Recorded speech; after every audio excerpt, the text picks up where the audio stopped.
สถานเอกอัครราชทูตแห่งราชอาณาจักรฮุนล่างประจำลาวได้จัดงานเลี้ยงเฉลิมฉลองวันสั่งตั้งสายพัวพันธ์การทูตระหว่างสาธารณรัฐประชาธิปไตยประชาชนลาวและฮุนล่างครบรอบ50 ปีก็คือวันที่17 พฤศจิกายน ปี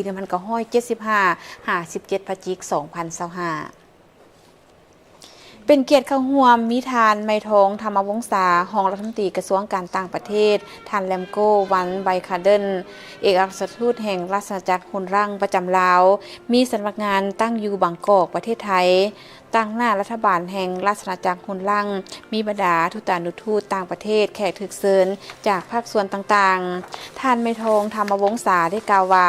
สาธารณรัฐประชาธิปไตยประชาชนลาวขอสมเสยต่อการร่วมมืออย่างต่อเนื่องของฮุนล่าง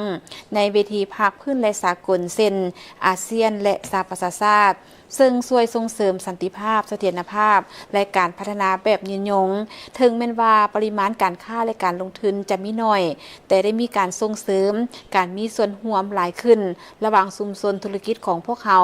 โดยเฉพาะในแขนงการที่บริษัทฮุนล่างมีการปฏิบัติแบบยืนยง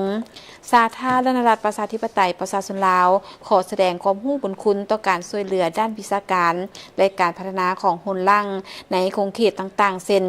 กสิกรรมป่าไม้การศึกษาและความมั่นคงด้านอาหาร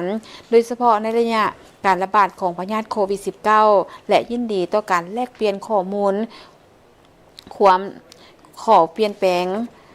ยินดีต่อการแลกเปลี่ยนข้อความระหว่างรัฐมนตรีกระทรวงการต่างประเทศลาวและฮุนล่างส่วนท่านแลมโกวันไบคาเดนก็ได้กล่าวว่าตลอดระยะ50 ปีที่ผ่านมา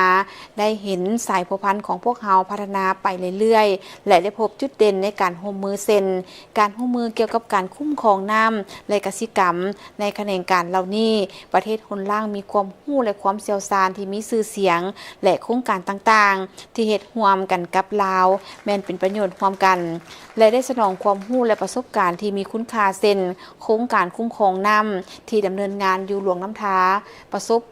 สมประสานกับการคุ้มครองทรัพยากรน้ำเพื่อส่งเสริมคุณภาพน้ำดื่มสุขอนามัยและความทนทานต่อการเปลี่ยนแปลงสภาพอากาศโครงการนี้เป็นไปได้ย้อนการร่วมมือกับอำนาจการปกครองท้องถิ่นและบริษัทน้ำประปา